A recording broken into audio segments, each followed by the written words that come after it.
देखो ये बच्चों क्या दे रखा था आपके पास। सबसे पहले अगर मैं बात करूं तो शुरुआत में यूं मानते थे कि भी इलेक्ट्रिसिटी और मैग्नेटिज्म में आपस में कोई रिलेशन नहीं है। बहुत सारे फिनोमेना या ऐसी बातें थी जो दोनों में कॉमन तो थी, बट दोनों में आपस में कोई कनेक्शन नहीं माना जाता था।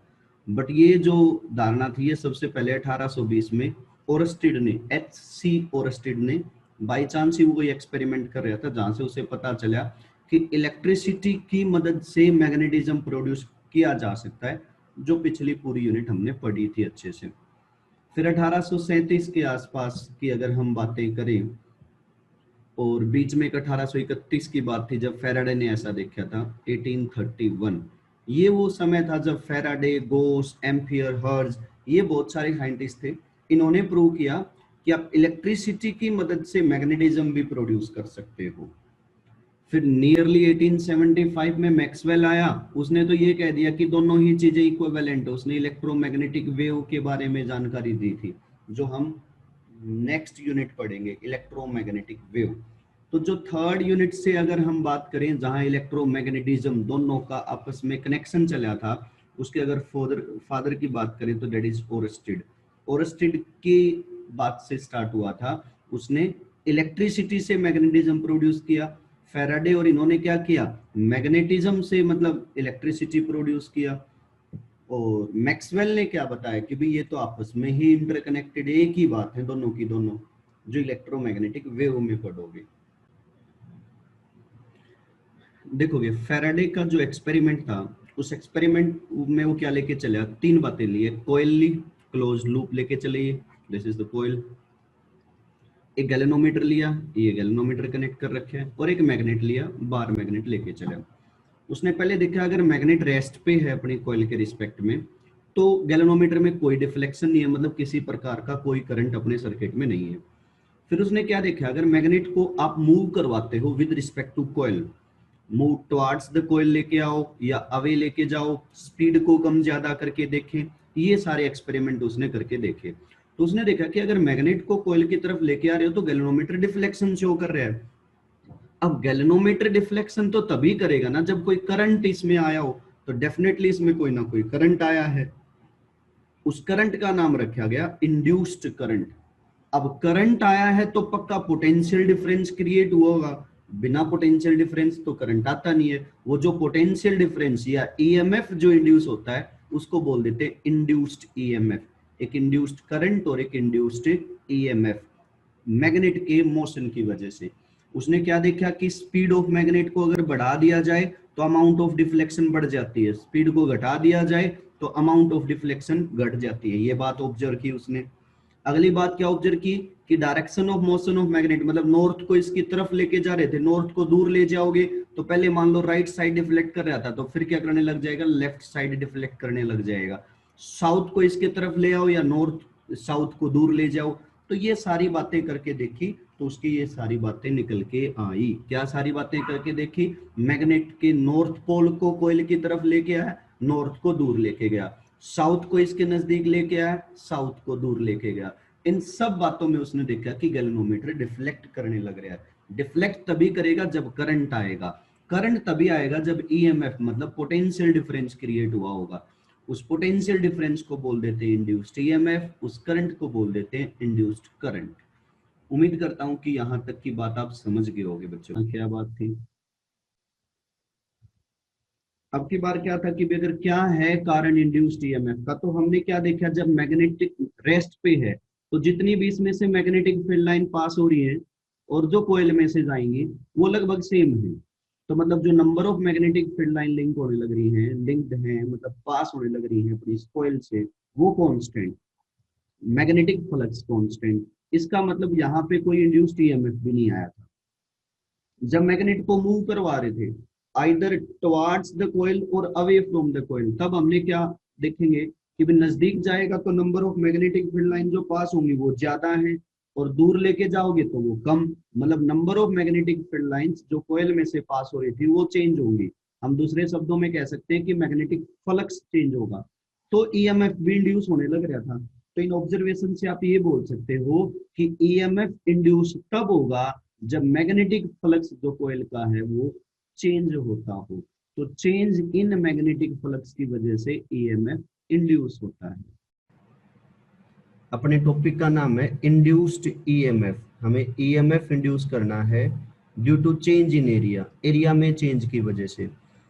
आपके पास दे क्या रखा है, ये P, यहाँ Q, यहाँ पे R और यहाँ पे S।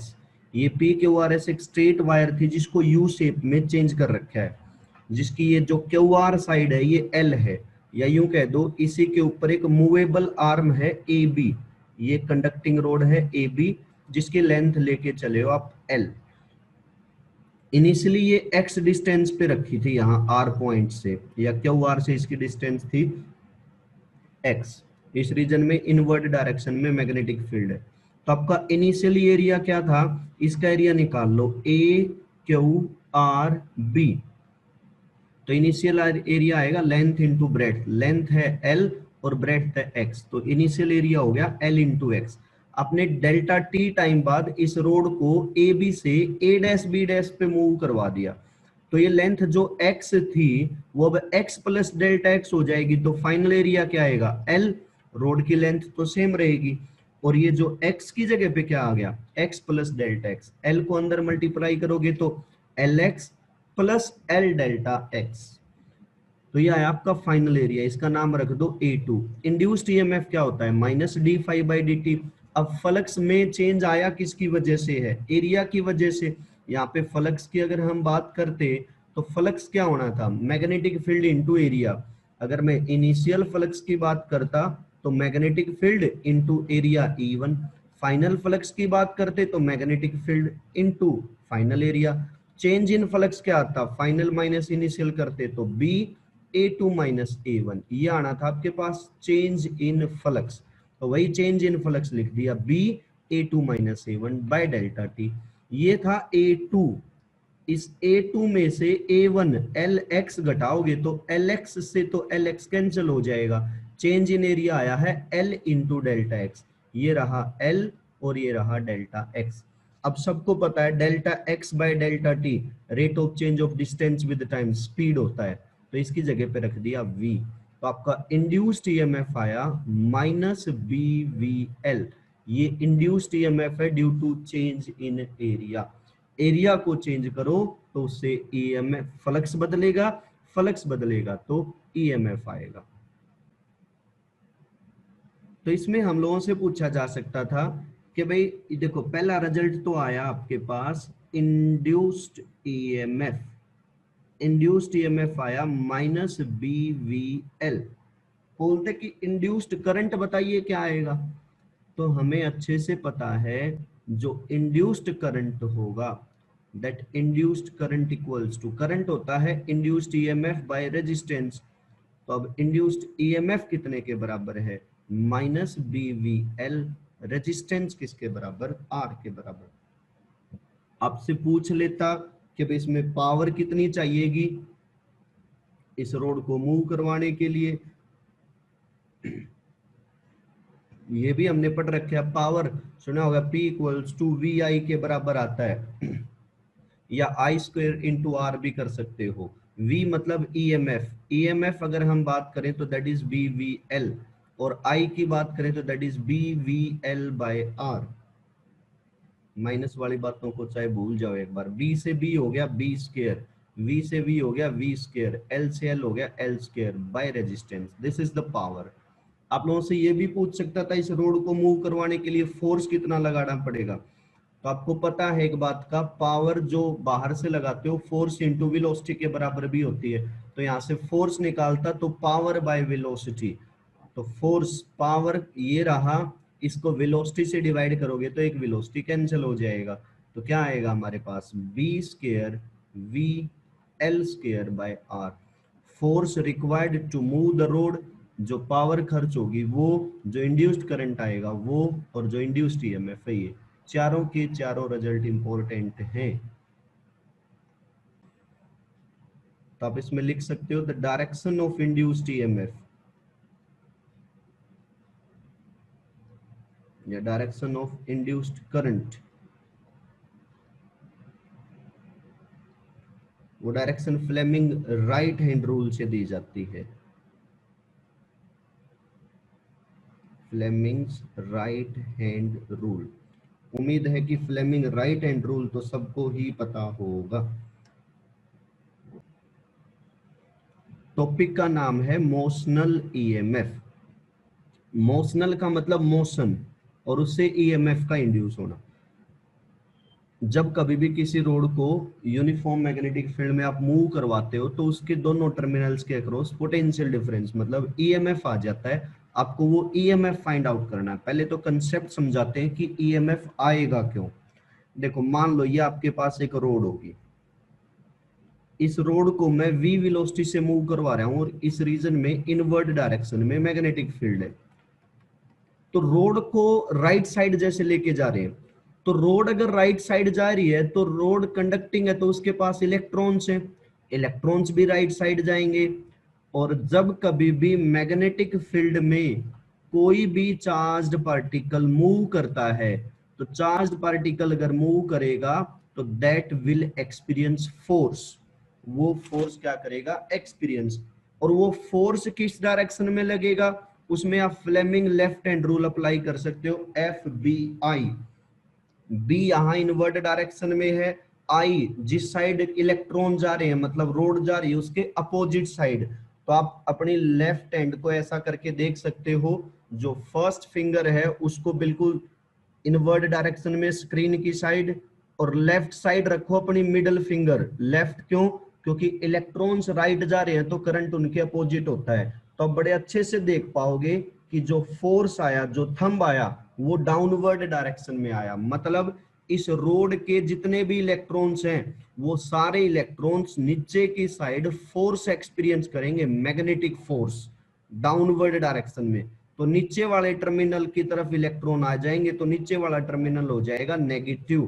थोड़ी देर बाद देखोगे तो नीचे वाला टर्मिनल मिलेगा नेगेटिव, ऊपर वाला टर्मिनल मिलेगा पॉजिटिव। तो एक टर्मिनल हो गया पॉजिटिवली चार्ज्ड और एक टर्मिनल हो गया नेगेटिवली चार्ज्ड।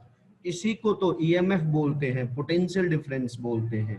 कि भाई जब कभी भी रोड मूव की तो उसके इलेक्ट्रॉन्स पे डाउनवर्ड डायरेक्शन में लग गया मैग्नेटिक फोर्स, तो इलेक्ट्रॉन आगे डाउनवर्ड। तो जो अपनी रोड का क्यू टर्मिनल था ये हो गया नेगेटिवली चार्ज। ऊपर से इलेक्ट्रॉन नीचे आ गए तो ऊपर बच गया पॉजिटिव चार्ज, तो पी टर्मिनल हो जाएगा पॉजिटिवली चार्ज और क्यू टर्मिनल हो जाएगा नेगेटिवली चार्ज, मतलब ईएमएफ इंड्यूस हो गया। अब एक कंसेप्ट और समझें जरा, अगर ये चार्ज का सेपरेशन हुआ है तो आपको एक बात बड़े अच्छे से पता है कि जब चार्ज सेपरेट होता है तो वहां पे डेवलप होता है इलेक्ट्रिक फील्ड, और इलेक्ट्रिक फील्ड की डायरेक्शन होती है पॉजिटिव से नेगेटिव। तो ऊपर वाला टर्मिनल पॉजिटिव, नीचे वाला टर्मिनल नेगेटिव, तो इलेक्ट्रिक फील्ड आ जाएगा ऊपर से नीचे। पॉजिटिव के लिए आउटवर्ड होता है, नेगेटिव के लिए इनवर्ड। तो इलेक्ट्रिक फील्ड आया डाउनवर्ड डायरेक्शन में। आपको पता है कि इलेक्ट्रॉन के ऊपर इलेक्ट्रिक फील्ड में जो फोर्स लगता है ना, वो इलेक्ट्रिक फील्ड के अपोजिट साइड में लगता है। इलेक्ट्रिक फील्ड डाउनवर्ड तो इलेक्ट्रिक फील्ड की वजह से उसके ऊपर फोर्स लगेगा अपवर्ड। तो ऊपर लगेगा इलेक्ट्रिक फोर्स, नीचे लगने लग रहा था मैग्नेटिक फोर्स।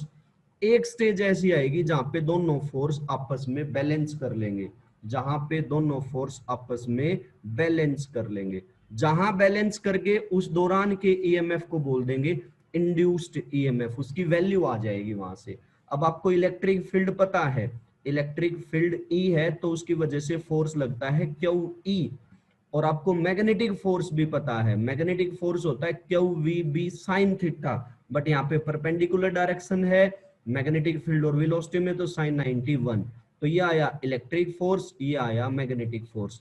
इलेक्ट्रॉन मूव कर रहा है तो क्यू की जगह पे ई लिख सकते हो, क्यू की जगह पे ई। इक्विलिब्रियम में दोनों को बराबर रखा तो ई से ई गया, ये आया इंड्यूस्ड ईएमएफ, नहीं सॉरी, ये आया इलेक्ट्रिक फील्ड। अब आपने एक बात पढ़ रखी है, इलेक्ट्रिक फील्ड होता है पोटेंशियल डिफरेंस बाय लेंथ। हम यहाँ पे पोटेंशियल डिफरेंस मतलब ईएमएफ, जिसको इस प्रकार ई से दर्शाते हैं बाय लेंथ। तो इलेक्ट्रिक फील्ड की जगह पे रख दिया ई बाय एल। ई ये ईएमएफ वाला है, बाय में एल, एल को ऊपर मल्टीप्लाई में लेंगे तो इंड्यूस्ड ईएमएफ जो आया है वो बी वी एल। इसके लिए हम खासकर इंड्यूस्ड की बजाय मोशनल वर्ड ज्यादा यूज करते हैं, क्योंकि ये मोशन ऑफ रोड की वजह से आया है। पूरा कंसेप्ट क्या है, रोड मूव करेगी तो इलेक्ट्रॉन्स मूव करेंगे, इलेक्ट्रॉन्स मतलब चार्ज्ड पार्टिकल्स। चार्ज पार्टिकल जब मैग्नेटिक फील्ड में मूव करता है तो उस पे लगता है force. Fleming left hand rule से पता चला कि पी क्यू रोड में इलेक्ट्रॉन्स पे डाउनवर्ड साइड फोर्स लगेगा, तो सारे इलेक्ट्रॉन डाउनवर्ड आना शुरू हो जाएंगे। क्यू टर्मिनल हो जाएगा नेगेटिव, ऊपर वाला टर्मिनल हो जाएगा पॉजिटिव। एक टर्मिनल पॉजिटिव एक नेगेटिव, इसका मतलब वहां पे ईएमएफ इंड्यूस हो गया। ईएमएफ जो इंड्यूस हुआ वो आया बी वी एल। उम्मीद करता हूं कि कंसेप्ट समझ आया होगा। अब की बार हमें देखना है induced EMF due to rotation of a rod about one end in magnetic field. ये आपके पास एक रोड दे दी ओ ए, इस रोड का नाम रख लिया हमने ओ ए। ये रोड की लेंथ है एल और ये ओ पॉइंट के अबाउट रोटेट करने लग रही है, जिसकी एंगुलर वेलोसिटी दे रखी है ओमेगा। ओमेगा एंगुलर वेलोसिटी से और इनवर्ड डायरेक्शन में बी मैग्नेटिक फील्ड है, यहां घूमने लग रही है। एल दे रखा है, ओमेगा दे रखा है और बी दे रखा है। हमसे बात की गई है इंड्यूस्ड ईएमएफ की। देखो अब रोड अगर ये रोटेट करने लग रही है तो देखो रोड के मोशन से हमें पता है कि सिंपली इंड्यूस्ड ईएमएफ निकालते थे तो बीवीएल आता था, बट वहां पे सब इलेक्ट्रॉन्स की वेलोसिटी सेम होती थी। बट आपको पता है कि जब रोटेट करती है कोयल तो हर एक पार्टिकल की एंगुलर वेलोसिटी ओमेगा तो सबका सेम होता है, बट सबको पता है linear velocity v equals to होती है ओमेगा आर। आर है जहां से वो रोटेट कर रही है वहां से उस पार्टिकल की डिस्टेंस। जैसे ये पार्टिकल देखता मैं कि ये पार्टिकल देखता है कि ये पार्टिकल ये पार्टिकल ये पार्टिकल ये पार्टिकल ये सारे पार्टिकल देखता, तो जो पार्टिकल बिल्कुल सेंटर पे है उसके लिए तो आर जीरो हो गया, उसकी वेलोसिटी तो मिनिमम है। कितने के बराबर है वेलोसिटी? जीरो के बराबर। और कोई पार्टिकल बिल्कुल टर्मिनल पे होता उसकी वेलोसिटी मैक्सिमम होती। उसकी वेलोसिटी मैक्सिमम कितनी? ओमेगा तो सबके लिए सेम, आर मतलब सेंटर से डिस्टेंस, वो आएगी rod of length omega into L. बीच में कोई पार्टिकल देखेंगे तो मैक्सिमम से उसकी वेलोसिटी कम आएगी और वी मिनिमम से ज्यादा आएगी। तो ऐसी सिचुएशन में इस फॉर्मूले में जो इंड्यूस्ड ईएमएफ का था मोशन की वजह से, उसमें v की वैल्यू जो आपको रखनी होती है ना, वो एवरेज वेलोसिटी रखनी होती है। उसको इंटीग्रेशन से भी निकाल सकते हो या सिंपल एवरेज आएगा मिनिमम प्लस मैक्सिमम बाय में 2। Minimum velocity plus maximum velocity, उसको 2 से डिवाइड कर दो। मिनिमम वेलोसिटी कितनी है? 0। मैक्सिमम वेलोसिटी कितने के बराबर है? ओमेगा एल, और उसको डिवाइड कर दो 2 से। तो एवरेज वेलोसिटी आई आपके पास से ओमेगा एल बाई 2। अब आप इंड्यूस्ड ईएमएफ लिख दीजिए, बी वी की जगह आया omega L by 2 into L होता ही है इंटू एल, तो मल्टीप्लाई करने पे B omega L square by 2। जब हम इसकी एक्सरसाइज करेंगे तो जो स्पोक्स के क्वेश्चन आते हैं उनमें ये फॉर्मूला काम आएगा। This is induced EMF due to rotation of a rod. एक रोड के रोटेशन की वजह से ईएमएफ आया है। देखो अगर हम बात करें कि सेल्फ इंडक्शन क्या है और म्यूचुअल इंडक्शन क्या है, तो मान लो ये कोई भी आपके पास एक कॉइल लेके चले, आप इस कॉइल में से चेंजिंग करंट पास करवा दो। करंट जो है वो चेंजिंग होना चाहिए, मतलब टाइम के साथ वेरी करता हो। तो आप लोग क्या देखोगे कि ये जो वायर है ना, अब वेरिंग में दो बातें हो सकती हैं। क्या पता ये करंट इंक्रीज होने लग रहा हो और क्या पता ये करंट डिक्रीज होने लग रहा हो। तो आप जैसे ही करंट को चेंज करवाओगे तो इस वायर में ये प्रॉपर्टी है कि ये वायर इस चेंजिंग करंट को अपोज करेगी। आप करंट को बढ़ाओगे, ये वायर उसको घटाने की कोशिश करेगी। आप करंट को घटाओगे, ये वायर उस करंट को बढ़ाने की कोशिश करेगी। इस प्रॉपर्टी को बोला जाता है सेल्फ इंडक्शन। मैं सेम बात म्यूचुअल पे चलूं, लेके तो एक कॉइल है प्राइमरी, इसके पड़ोस में एक कॉइल और रख दो, इस कॉइल में से चेंजिंग करंट पास करवा दो, तो आप क्या देखोगे कि सेकेंडरी कॉइल इस प्राइमरी के चेंजिंग करंट को अपोज करेगी। अगर आप प्राइमरी के करंट को बढ़ाओगे तो सेकेंडरी कोयल प्राइमरी के करंट को घटाने की कोशिश करेगा। आप प्राइमरी के करंट को घटाओगे तो सेकेंडरी कोयल प्राइमरी कोयल के करंट को बढ़ाने की कोशिश करेगा। इस प्रॉपर्टी को बोला जाता है म्यूचुअल इंडक्शन। उम्मीद करता हूं कि ये दो डेफिनेशन समझ आई होंगी। Self induction is the property of a coil due to which it oppose any change in current in itself. उसमें खुद के अंदर जो चेंजिंग करंट पास होने लग रहा है, उस चेंजिंग करंट को अपोज करने की जो प्रॉपर्टी है एक वायर की, एक कॉइल की, उस प्रॉपर्टी को बोलते हैं सेल्फ इंडक्शन। म्यूचुअल में क्या है? It is the property of a coil due to which it oppose any change in current in the neighbouring coil.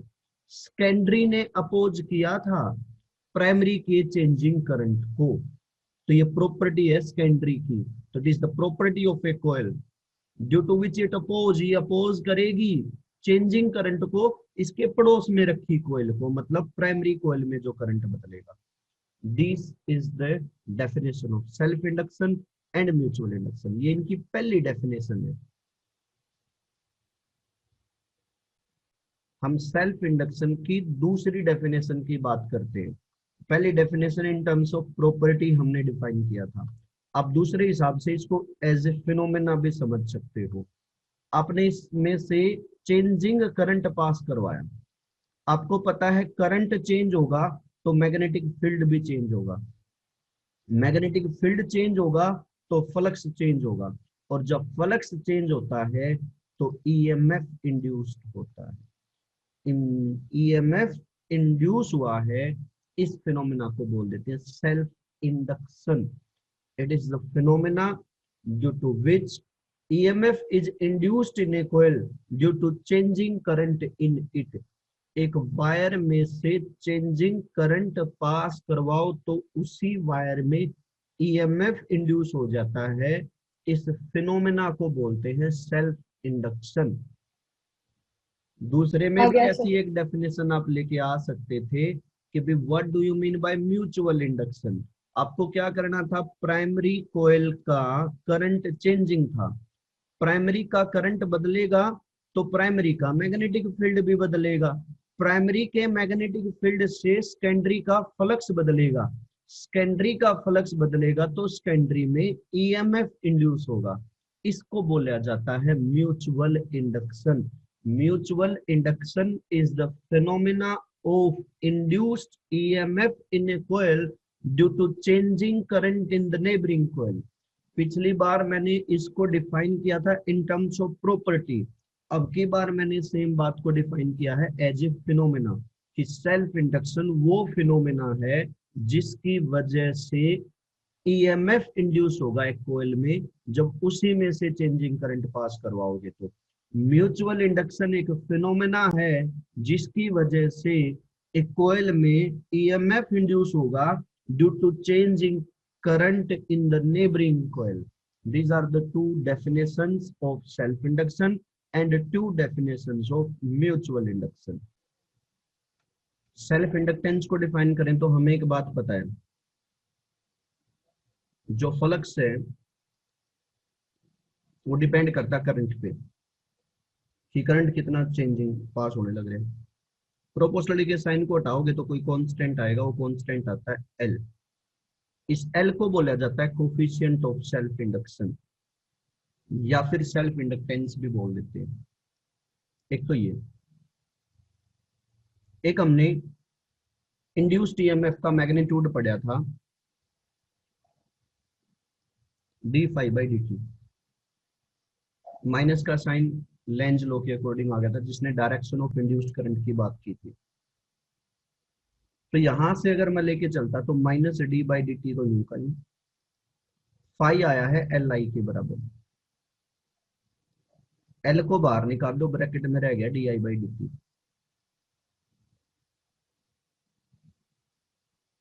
Similarly दूसरी साइड चले, जो फ्लक्स है सेकेंडरी का वो डिपेंड करेगा प्राइमरी के करंट पे।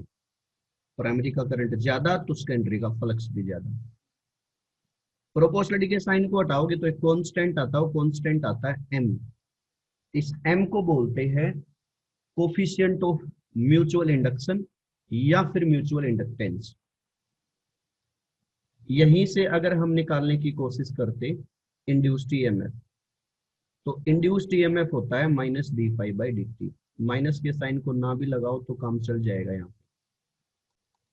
Minus D by D T as it is flux की वैल्यू है जो सेकेंडरी का फ्लक्स था, और सेकेंडरी में ही ईएमएफ आया था, वो आएगा एम और प्राइमरी का करंट।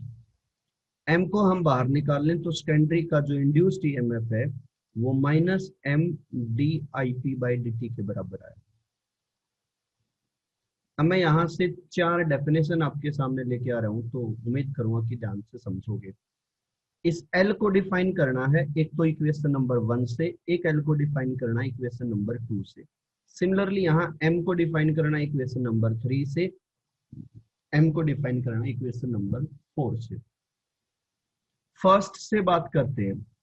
फर्स्ट में अगर मैं बात करूं तो फर्स्ट में फाई लिखा हुआ है एल आई के बराबर, तो यहां से एल फाई के बराबर हो जाएगा अगर आई 1 एम्पियर के बराबर हो जाए तो दिस इज सेल्फ इंडक्टेंस या फिर कोफिशिएंट ऑफ सेल्फ इंडक्शन।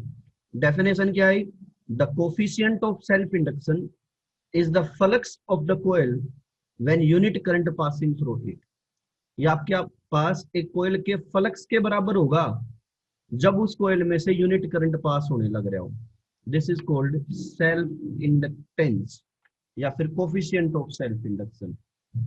दूसरी डेफिनेशन लेके चलते तो अपने पास फॉर्मूला आया हुआ था E L D I by D T.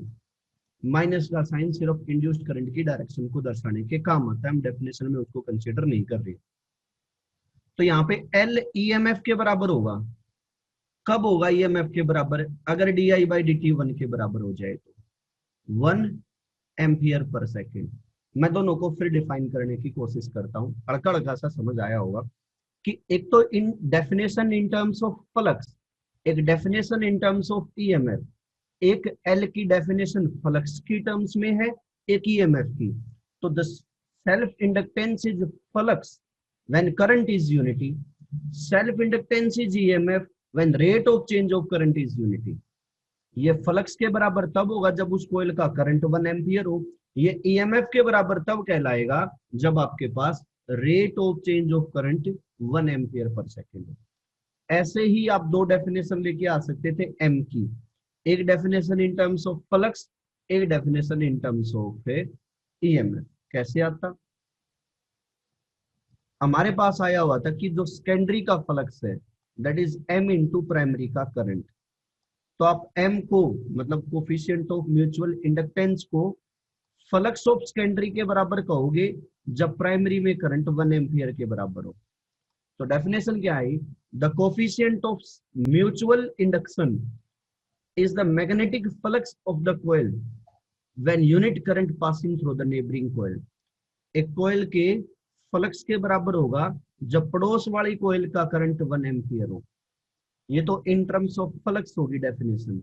In terms of EMF की बात करता तो अपने पास फॉर्मूला आया हुआ था इंड्यूस्ड ईएमएफ में E equals to minus M D I by D T.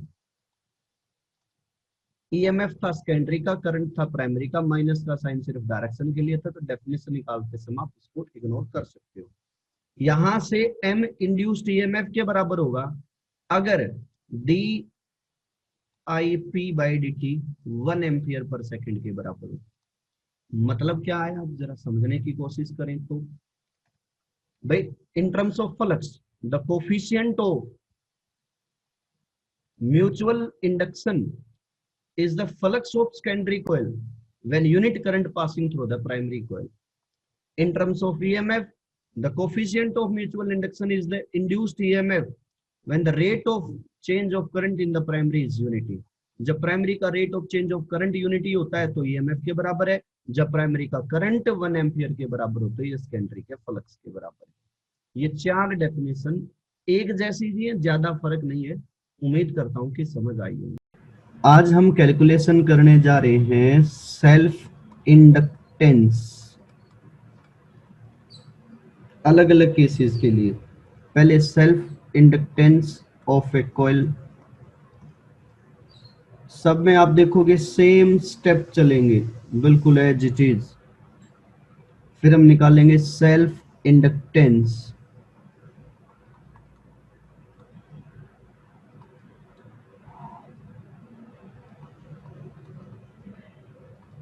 Of a solenoid.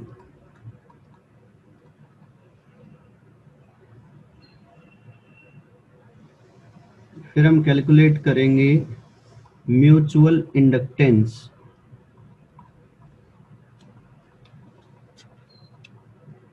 Of two coils.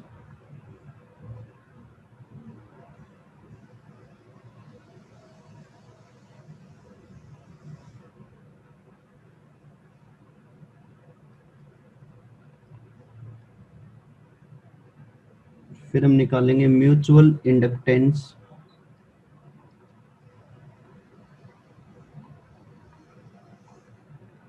Of two coaxial solenoids. Direct syllabus point of view से बात करूं तो ये 4 डेरिवेशन है, हम 2 अलग एक्स्ट्रा और करेंगे, वो एज एक्सरसाइज मान सकते हो या डेरिवेशन मान सकते हो। अब सब के स्टेप सुन लोगे, क्या स्टेप हैं। हर एक डेरिवेशन का पहला स्टेप जो होगा हमारे पास, फर्स्ट स्टेप, वो जो भी आपके पास सब्सटेंस दे रखा हो कि वजह से कोयल दे रखी है, तो उसके मैग्नेटिक फील्ड का फॉर्मूला लिखो। पहला स्टेप यहाँ पे भी मैग्नेटिक फील्ड का फॉर्मूला लिखो, यहाँ पे भी पहला स्टेप मैग्नेटिक फील्ड का फॉर्मूला लिखो, पहला स्टेप मैग्नेटिक फील्ड का फॉर्मूला लिखो। चारों डेरिवेशन साथ के साथ याद हो जाएंगी, पक्की बात है। दूसरा स्टेप, फ्लक्स का फॉर्मूला लिखो कि फ्लक्स कितने के बराबर आएगा, फ्लक्स कितने के बराबर आएगा, फ्लक्स कितने के बराबर आएगा, फ्लक्स कितने के बराबर आएगा। अगला स्टेप, तीसरा स्टेप, वो जो भी फ्लक्स आपका निकल के आए उस फ्लक्स को Li के बराबर रख दो, उस फ्लक्स को Li के बराबर रख दो, उस फ्लक्स को Mi के बराबर रख दो। करंट हम प्राइमरी का मानेंगे तो Mi1 रख दो, उस फ्लक्स को Mi1 रख दो। लास्ट स्टेप, I से I कैंसिल होके L मिल जाएगा, यहां से भी L आ जाएगा, यहां से M आ जाएगा और यहां से M आ जाएगा। ये 4 डेरिवेशन है।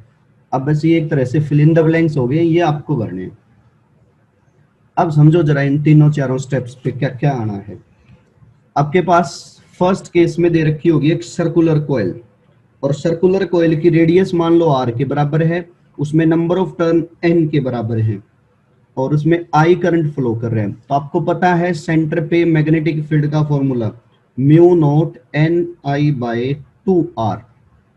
कई बार बताया कि सर्कुलर कोयल में पाई नहीं आता।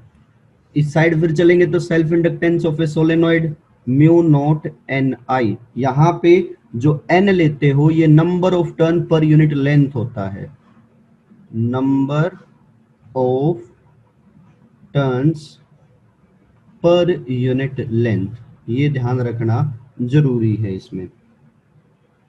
उसमें लेंथ दी मिलेगी, फिर L मान लो लेंथ है सोलेनॉइड की, I आपको पता ही है कि करंट जो फ्लो करेगा। अब फ्लक्स, फ्लक्स आपको पता है, फ्लक्स होता है मैग्नेटिक फील्ड इनटू एरिया, जितने नंबर ऑफ टर्न हो उससे मल्टीप्लाई कर दो, क्योंकि हमें टोटल फ्लक्स देखना है। N number of turn, magnetic field into में एरिया ऑफ क्रॉस सेक्शन। फॉर्मूले के साथ रखो N, B कितने के बराबर है, म्यू नॉट Ni/2r। एरिया सबको पता है पाई r स्क्वायर के बराबर होता है, ये आया। अब इसको किसके बराबर रख दो, Li के बराबर रख दो, आपका जवाब आ जाएगा। एक आर से एक आर को कैंसिल कर देते, तो फ्लक्स आया था N, 2N है तो N स्क्वायर हो जाएगा, N स्क्वायर, साथ में म्यू नॉट, साथ में I, साथ में है पाई, साथ में है R और डिवाइड बाई है 2। क्या कहा था फिर याद हो तो I से I को कैंसिल कर दो, I से I को कैंसिल कर दो, आंसर आ गया। एल कितने के बराबर आया, mu naught N square pi R by two. This is self inductance of a coil. कोई पूछ ले किन फैक्टर्स पे डिपेंड करता है, नंबर ऑफ टर्न पे डिपेंड करता है और उसकी रेडियस पे डिपेंड करता है। म्यू नोट मतलब उसके नेचर ऑफ द कोयल पे डिपेंड करता है। तो तीन फैक्टर हैं जिसपे self inductance of a coil depend करता है। नीचे लिख भी सकते हो, factor affecting self inductance of a coil. तो तीन फैक्टर आएंगे, factor number 1, factor number 2, factor number 3। Factor number 1 nature of the coil जो म्यू नोट है, N number of turn, R radius of the coil. Self inductance solenoid का पहला step complete कि magnetic field का formula लिख दो। यहाँ पे एन जो लिखा है ये क्या है, number of turn per unit length है आपके पास। फिर फ्लक्स, फ्लक्स क्या होता है, magnetic field into area. Number of turn दे रखे हो तो नंबर ऑफ टर्न से उसको मल्टीप्लाई कर दो। हमने मान लिया कि इसमें नंबर ऑफ टर्न कितने के बराबर है, एन। तो अगर अब आगे लेके चलते तो N B A, N as it is, B अभी अभी लिख के आए थे, mu naught N by L साथ में आई। और एरिया, एरिया अगर रेडियस दे रखी हो, एरिया ऑफ क्रॉस सेक्शन, वहां से आ जाएगा पाई आर स्क्वायर। बाकी सारे स्टेप सेम है, बस फर्स्ट स्टेप चेंज होता है। मैग्नेटिक फील्ड का फॉर्मूला वही एन बी ए, फिर एल आई के बराबर, आई से आई कैंसिल हो जाएगा। इसको अच्छे से लिखते तो एन एन हो गया एन स्क्वायर, साथ में म्यू नोट, साथ में है पाई, साथ में है आई, साथ में आर स्क्वायर डिवाइड बाय आपके पास एल। आई से आई क्या हो जाएगा, कैंसल। तो एल कितने के बराबर आया, एक तो म्यू नोट है, एक आपके पास एन स्क्वायर है, एक पाई है, एक आर स्क्वायर है, बाय में है लेंथ। सेम बात यहाँ पे फॉर्मूला आया। अब आपसे पूछा जा सकता था कि भाई किन फैक्टर्स पे सोलेनोइड का सेल्फ इंडक्टेंस डिपेंड करता है। यहाँ पे पहला factor nature of the solenoid, दूसरा नंबर ऑफ टर्न, तीसरा आपके पास रेडियस, चौथा है लेंथ ऑफ द सोलेनोइड। कई बार ऐसा भी हो सकता है कि नंबर ऑफ टर्न ना दे रखे हो तो एन की वैल्यू अगर रखते, एन है नंबर ऑफ टर्न, तो एन इंटू एल आता हो। अगर आप एन इंटू एल पुट करते, एन मतलब स्मॉल एन, यहाँ ऊपर लिखा है स्मॉल एन इंटू एल, तो स्क्वायर करते ना बच्चों, तो म्यू नोट एन स्क्वायर, साथ में आता एल स्क्वायर, एक एल से एक एल कैंसिल हो जाता, एल पाई आर स्क्वायर। कुछ बुक में ऐसा भी लिखा मिल सकता है, तो उसका मतलब ये समझ लेना कि स्मॉल एन है तो number of turn per unit length, और प्यारे बच्चों कैपिटल एन है तो नंबर ऑफ टर्न के बराबर होता है।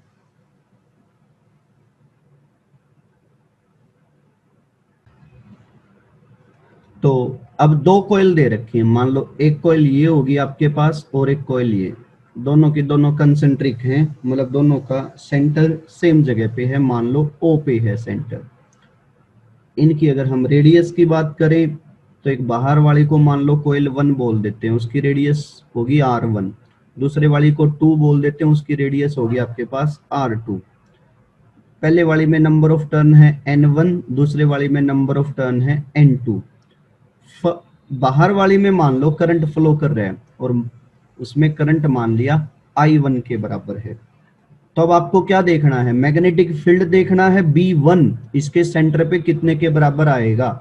एक सर्कुलर वायर के सेंटर पे मैग्नेटिक फील्ड का फॉर्मूला आप बचपन से पढ़ते आ रहे हो, mu naught into number of turn, साथ में उसमें जो करंट फ्लो कर रहा है वो, डिवाइड बाय 2R रेडियस होता है, बाहर वाले का रेडियस हम R1 लेके चले हैं। तो magnetic field due to coil 1।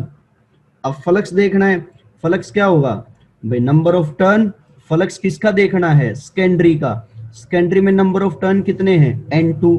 Magnetic field किसकी वजह से है, 1 की वजह से, और साथ में आएगा इसका एरिया ऑफ क्रॉस सेक्शन मतलब A2। तो ये आया second step magnetic flux, N2 as it is. B1 की वैल्यू देखो तो ऊपर लिखी है mu naught N1 I1 divide by 2R1, साथ में है एरिया। एरिया किसका देखना है, जिसका फ्लक्स चेक कर रहे हो, फ्लक्स 2 वाले का देख रहे हो तो एरिया भी 2 वाले का आएगा, तो पाई R2 स्क्वायर। इसमें कुछ भी ऐसा नहीं है कि जो कैंसिल हो रहा हो। अब इस सी को किसके बराबर रख दो, MI के बराबर। क्या क्या था, म्यू नोट है, पाई है, N1 इंटू N2 है, फिर I1 है, फिर R2 का स्क्वायर है। डिवाइड में आपके पास 2R1 है। क्या कैंसिल होने लग रहा है, ध्यान दिया जाए तो I1 से I1 कैंसिल, तो आपके पास m आया, म्यू नोट आया, साथ में पाई है, साथ में n1 है, साथ में n2 है, साथ में R2 का स्क्वायर है और डिवाइड बाई 2R1 है। ये म्यूचुअल इंडक्टेंस आया टू कॉन्सेंट्रिक कॉइल्स का, जिसमें से एक में करंट I1 फ्लो कर रहा था। दूसरे में बात करूं तो दो सोलेनोइड हैं, दो सोलेनोइड इन द सेंस मतलब ऐसा कुछ रखा है कि ये एक सोलेनोइड हो गया आपके पास और एक दूसरा सोलेनोइड हो गया, ये कोई दूसरा सोलेनोइड हो गया, दोनों को एक्सियली रखे हैं, मतलब दोनों की एक्सिस सेम है। इनमें वायर लपेट रखी होती है, आपको पता है इस बात का, तो वायर भी लपेट दो।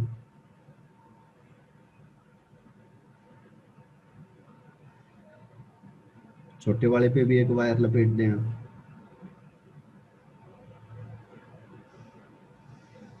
तो ये हो गए, इनके जो भी नाम देना चाहो आपकी मर्जी है। हम स्मॉल वाले को सोलेनोइड 1 बोल देते हैं, दूसरे वाले को सोलेनोइड 2 बोल देते हैं। मान लो आपके पास जो लेंथ लेके चले हो, that length is L, length है एल के बराबर। Number of turn per unit length, एक में n1 होगा, एक में आपके पास n2 होगा। एक की radius of cross section r1 होगी, दूसरे की radius of cross section r2 होगी। करंट मान लो जो फ्लो करेगा, दैट करंट इज I, कि आपके पास I करंट फ्लो होने लग रहा है। 1 में से मान लो या 2 में से, वो आपकी मर्जी है जिसमें से करंट मान लो। हमने मान लिया कि 1 में से करंट फ्लो कर रहा है, तो उसका नाम दे दिया I1। अब आइए मैग्नेटिक फील्ड। मैग्नेटिक फील्ड 1 की वजह से क्या फॉर्मूला आएगा, म्यू नोट, आपको पता है म्यू नोट NI होता है। तो mu naught, number of turn है n1, करंट है I1, this is V1।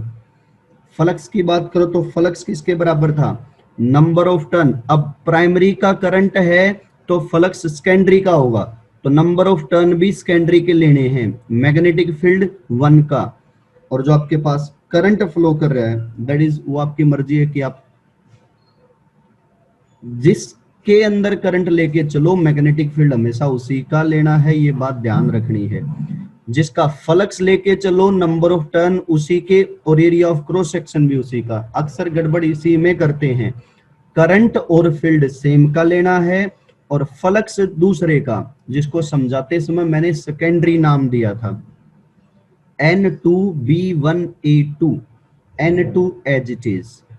B1 मतलब क्या है आपके पास, म्यू नोट। N1 क्या था, number of turn per unit length, उसको आप लिख सकते हो N1 बाय L, और एरिया ऑफ क्रॉस सेक्शन होगा पाई R2 स्क्वायर। फिर इसको किसके बराबर रख दोगे, उसमें बीच में अपने पास एक I और रह गया, म्यू नोट NI, वो था I1। I1 से I1 कैंसिल हो जाएगा, क्या है N1 है, N2 है, म्यू नोट है, पाई है, R2 का स्क्वायर है, साथ में I1 है, डिवाइड में L है। I1 से I1 हुआ कैंसिल, आपका M कितने के बराबर आया, mu naught N1 N2 pi R2 square और बाय में है L। This is mutual inductance of two सोलेनोइड्स।